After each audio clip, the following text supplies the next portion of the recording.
We're now live, Councillor Humby. Okay, thank you very much. So good afternoon to everybody. I'm Councillor Rob Humby, lead and services, and welcome to my decision day, which is currently being broadcast live on YouTube via the County Council's website. I can see welcome to Councillor Chad, Deputy Lead Executive Member for Hampshire 2050 Corporate Services. Councillor Glenn, I can see is present. Councillor Collett is present, and I think Louise Parker-Jones has given apologies, Adam, I believe. Yeah, okay. All right, great. Thank you very much. Welcome all. We have no deputation, so we will go straight on to agenda item 1, which is the awards from the community grant schemes. Emma's going to present, but just before you do, Emma, I just want to be clear that I'm declaring an interest in the grant request received from Upham New Millennium. That is, so you can find that if you need to straight away. It's page 17 in the ModGov pack. So on that particular one, I will be taking the decisions on all the grants listed in powers 2A and B, except for the Village Hall item. Well, I will hand over to Councillor Chad Ros for this decision. So hopefully that's all clear. I'm just checking with legal that I've done everything that I'm supposed to have done. I'm getting a nod there from Paul, so that's good. Okay, so Emma, I'll hand over to you then, please, to take us through the report. Thank you, Emma.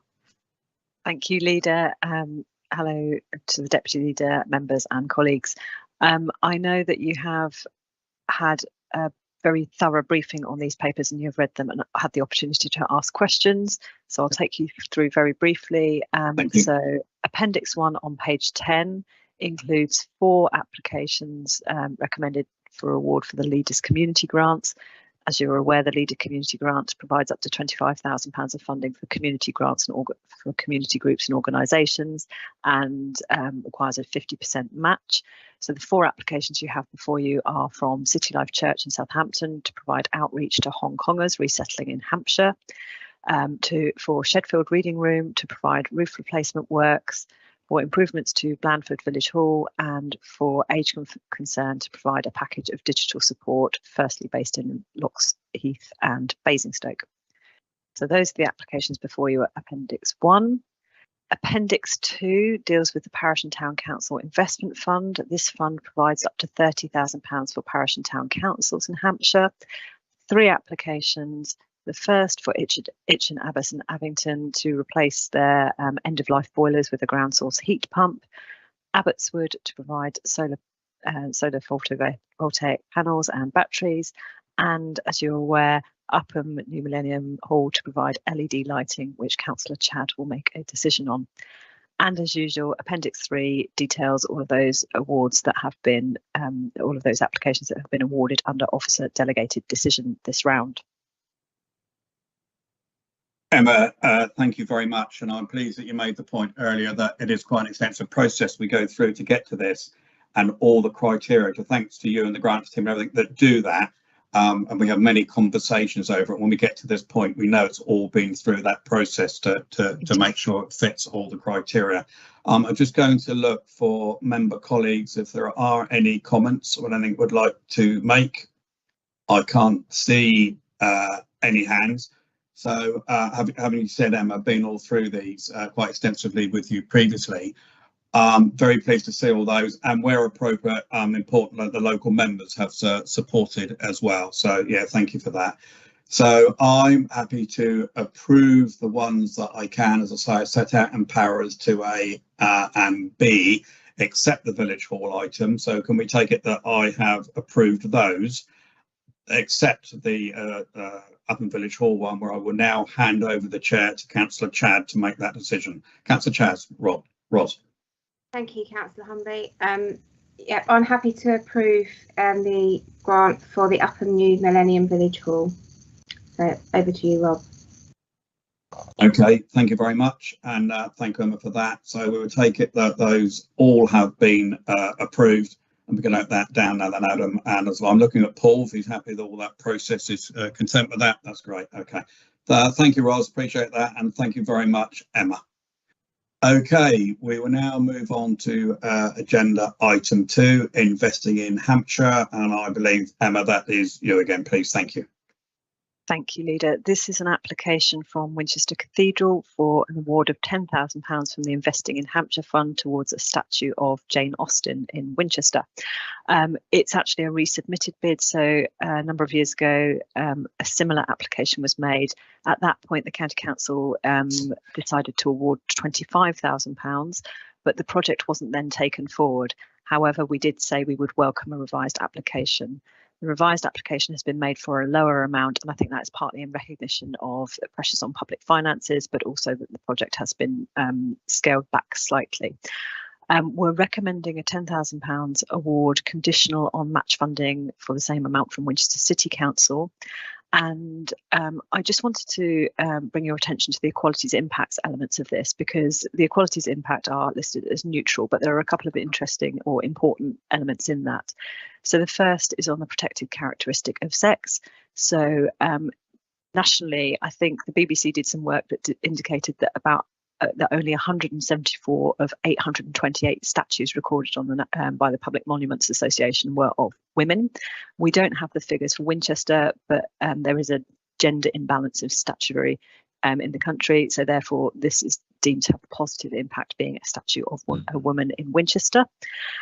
And secondly, on race, and you'll be aware that significant consideration has recently been given to the legacy of colonialism, and in particular a number of public statues with links to the Atlantic slave trade. So you'll be reassured to know that we have checked, and although Jane Austen certainly lived during the era of slavery and abolition, there's no evidence to suggest that her family had any specific ties in terms of directly profiting from the slave trade. So we have assessed that characteristic as neutral.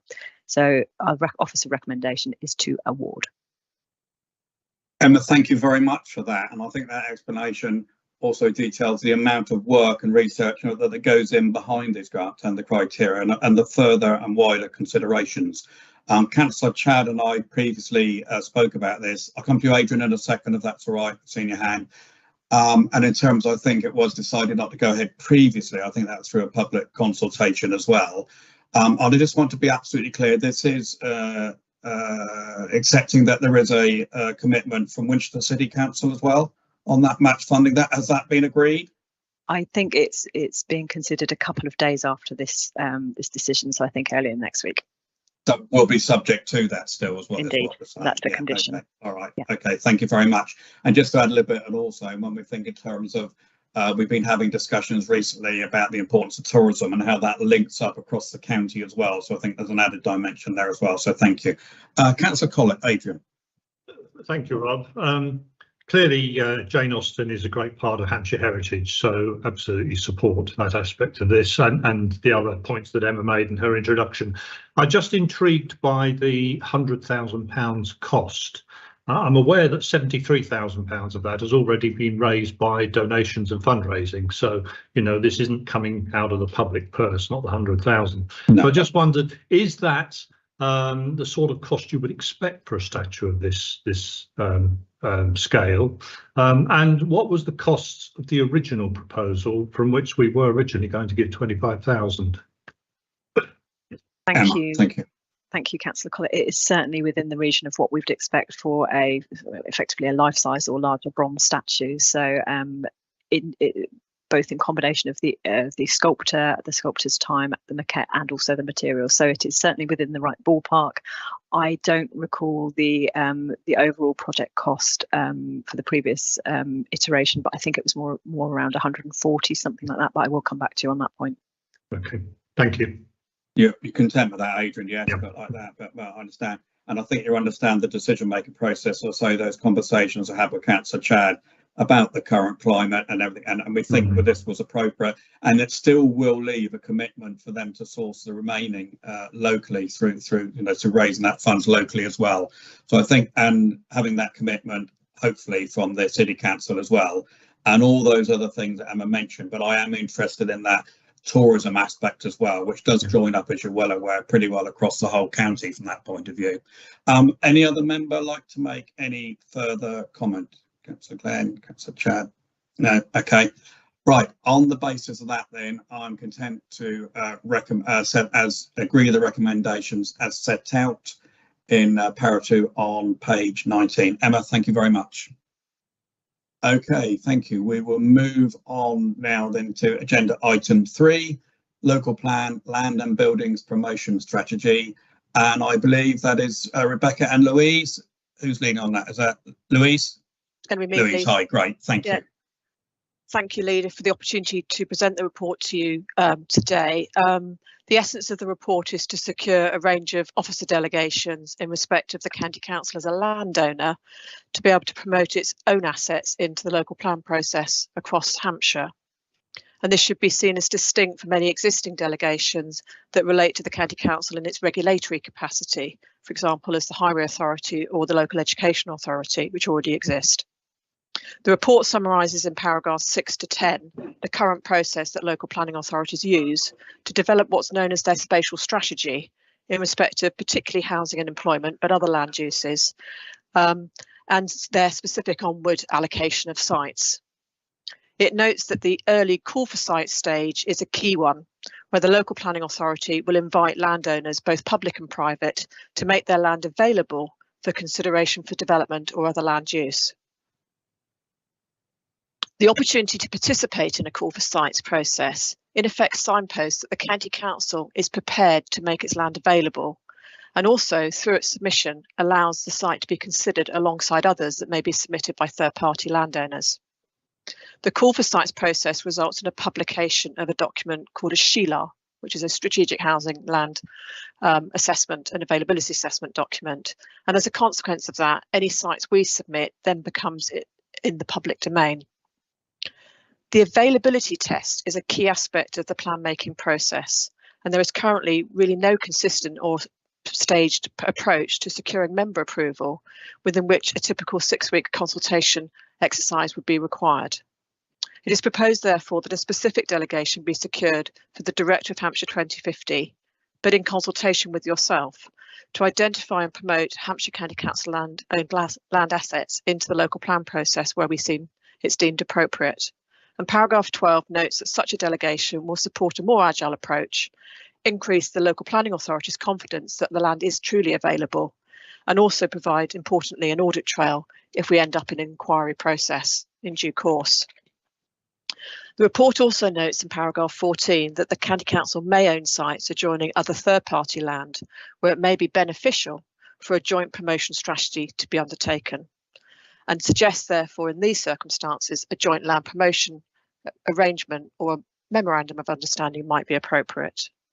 The recommendations set out in paragraphs 3 and 4 seek the necessary delegations for the promotion of our land holdings in general, and in respect of third-party holdings more specifically. And I would just add, in respect of that latter recommendation, you will note that that has been slightly amended following the Chairman's briefing discussions, and I would recommend them to be approved. Thank you. Louise, thank you very much. I'll go to members first, actually, if anybody has any questions, because I've got a few comments to make on it. Adrian, Councillor Collett. So thank you, Rob. I support the thrust of this quite strongly. I think we know that housing needs to be built, employment facilities need to be built, and therefore the uplift in land values I would prefer to see coming into the public realm in order to enhance public facilities, which is what the thrust of this report will enable. So I absolutely support what's being done here. Obviously, things would have to be done properly, and Louise has outlined how that will happen, and districts will make the judgment as to where the right places within the districts are to carry out the development. So I'm reassured on that side. The one thing I would say is that if we do put land forward, we need to make sure that it's enabled to move forward in time to meet 5-year land supplies or any other similar constraints that districts are battling with, and that we don't get a reputation for causing districts problems if we don't manage to help them meet those requirements. But in broad thrust, I thoroughly support this paper. Aidan, that's very helpful. Thank you very much. So for our comment, I'll go to Councillor Chad or Councillor Glenn or anybody else that further comments? No, all good. Right, okay. Louise, thank you. And we've had lengthy discussions on this in the past, I think, about this being more commercial.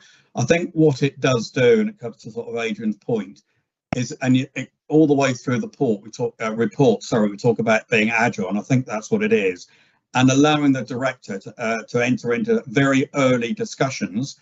It's still in consultation with the leader as well, but I think the important thing is it speeds up effectively the process, especially when we're in a more sort of corporate world and commercial world as well. And it does help that, Sheila, planning process as well. Just one thing, Louise, just to be clear, when you land goes into the Sheila, it doesn't change the planning status, does it? It just does mean that it is available, doesn't it? I think that's correct. Yeah. I think I've set it out in the report that it says it's available for consideration, and as the report notes, there's sometimes 4 or 5 more worth of land available than they need to actually allocate, but it puts it in the realm of being able to be considered. So if you don't put it in, you can't be considered, and then it's up to, as Councillor Collett says, for the planning authority to determine whether it's suitable for allocation. It doesn't determine its suitability, it just says it's available.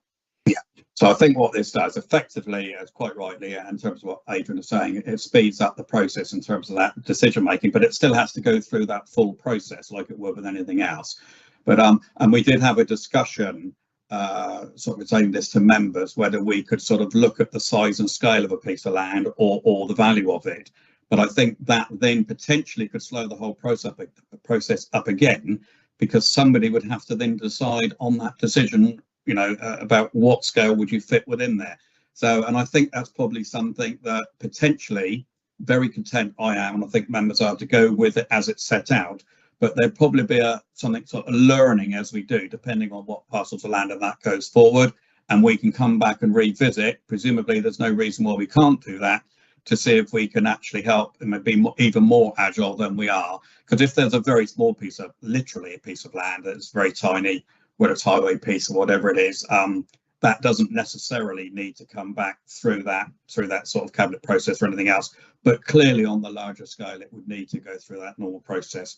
But I'm going to repeat, what this does do is enable the director to have those very early discussions, and actually then, if they then come back, have a discussion via the normal process that we would. Having said all that, I still want to make sure that all the members are content with what I've just said and understanding that that's what we are doing. Yeah, okay. Louise, very pleased to see this report. I think it's really well presented as well, and I'd be interested to see actually if we do get any sort of feedback about how that process is, or how this report and what it sets out actually helps that process in the future. So thank you for that. And thank you for presenting. So if there are no further questions, very happy to accept the recommendations as set out in para 2 to 4 on page 27. Thank you, Louise. Okay, we will now move on to agenda item 4, Strategic Aviation Group membership. And I think, Gary, you said you're presenting this report. Thank you. Yeah, I'll cover this one. Rob and Sam is on hand to answer any detail. So you'll see, Leader, within the report, the recommendation is to withdraw our membership of the Strategic Aviation Group. The report summarises that this is a group that was established in 1999. So circa 24 years later, we've gone through an exercise of reviewing the effectiveness, impacts and relevance of our membership in terms of this group. And we've done that alongside the various kind of other mechanisms we have in terms of our influence and engagement within the aviation industry and sector as a whole. Some good examples are pulled out in the report. So from a transport perspective, we're very closely engaged through our membership for transport for the South East. And then also, Leader, you'll be very much aware of our economic involvement in the aviation industry and aviation sector through our Jet Zero cluster partnerships that we've innovatively established with EM3LEP and the various sector priorities we have in relation to aerospace and the various groups and governance forums that we have exist to bring that forward. You'll see, Leader, within paragraph 5, what we've recommended is a 12-month transition period. So what we're agreeing today is withdrawal, but that withdrawal will be over a 12-month period to allow ourselves the time to appropriately transition from the group and prioritise our engagement through other avenues with the aviation sector. So nothing further from me, Leader, unless there's any questions or points of clarification. Okay, thank you very much, Gary. I'm going to go, first of all, I've got a few comments, but to members again. Any member like to make a comment? Adrian, Councillor Collett? Yes, just a question. Bearing in mind the LEPs are being wound up and we have responsibility for economic development, and Gary did mention the Jet Zero initiative, are we therefore happy that SASIG doesn't help us in any way to achieve any of these things, and that there are adequate alternative ways of doing that? I would say it's a very good question. I'll let Gary answer, and we'll sort of expand on that in a bit. Gary.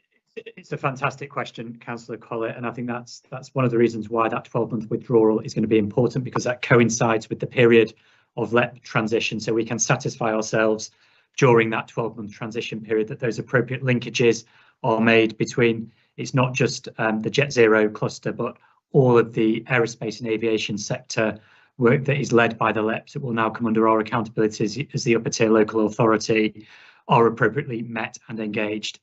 My view, based on the work that we've performed in compiling the recommendation, is that actually our transition in terms of leading and directing that future responsibility of the LEP puts us in a better position to withdraw from these groups, because we're increasing and improving our connections both into the aviation industry and sector policy as well.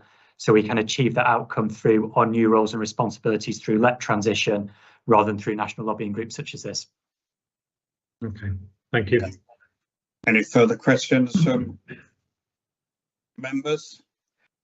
Okay, Adrian, it was a really good question, and Councillor Chad and I had quite a detailed discussion about this, and she will think it's an excellent question because she asked exactly the same question, I can say. So, but what I would say on that, we thought about this long and hard, and it's, as I say, that's why it's a really good question.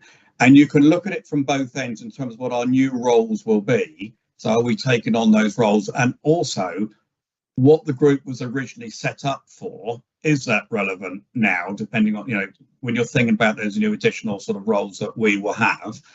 That's why we looked at this, as Gary has said, over a 12-month period. The question I want to ask you, though, Gary, in the same token that the world has changed and there's a different purpose what it was set up, absolutely. And then in terms of where we are with Jet Zero and that work, and clearly from where Ros is in terms of Farnborough as well, and the work that they're doing up there, I understand if it's not, that we can make the decision not to continue, because if we don't do that, we then take another year, maybe another 12 months, and then you get another year before you get that withdrawal.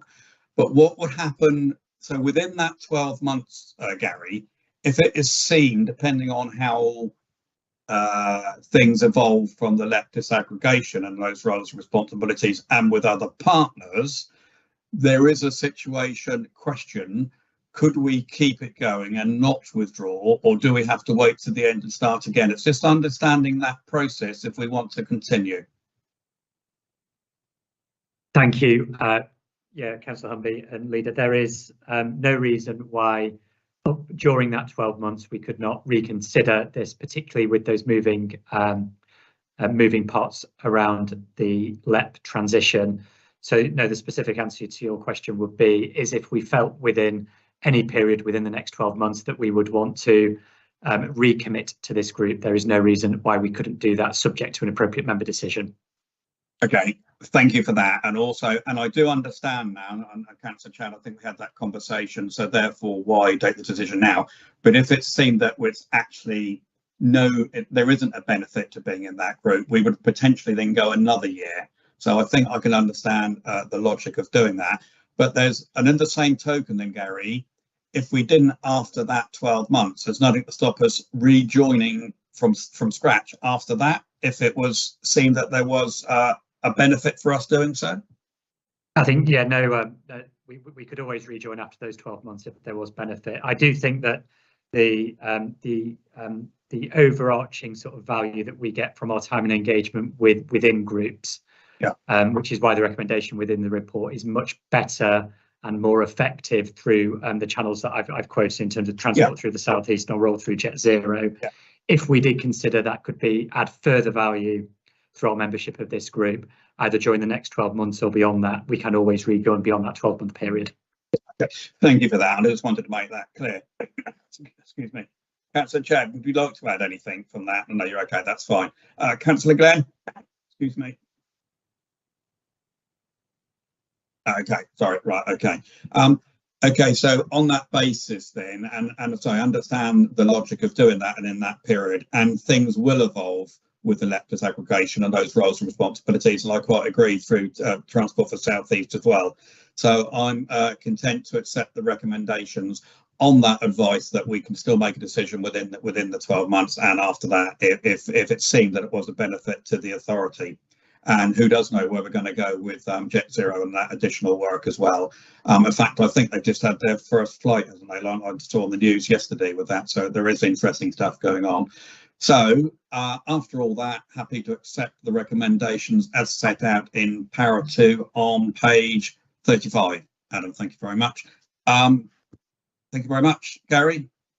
Okay, we will now go on to agenda item 5, appointments to outside bodies. I think, Adam, you're presenting that? Yes, thank you, Leader. Item 5, sorry, is one of our usual appointment reports. This one proposing that Councillor Dunning becomes the full member and Councillor Chad become the deputy member on the Southern Regional Flood and Coastal Committee. Yes, I'll just quickly go to Councillor Chad. I think she's in agreement with that, seeing nodding. Yes, okay. I think, and there's been quite a few discussions around that as well, and it does seem, I know Councillor Dunning has been doing quite a bit of work on there as a deputy previously, so he's well versed in that. Councillor Collett, Councillor Glenn, I imagine not too many comments on that. Okay, yes, okay, so content with that, the recommendations in Para 1 on page 41. Thank you. Okay. We will now, for reasons I will read out, have to go into exempt session, but I will read it out. So this is the exclusion of the press and public. That the public be excluded from the decision day during the following item of business, as it is likely in view of the nature of the business to be transacted or the nature of the proceedings, that if members of the public were present during this item, Part 1 of the Schedule 12A to the Local Government Act 1972, and further that in all the circumstances of the case, the public interest in maintaining the exemptions outweighs the public interest in disclosing the information for the reasons as set out in the report. So Adam, can I ask you please to stop the webcast and confirm whether it has been stopped? Thank you. Will do.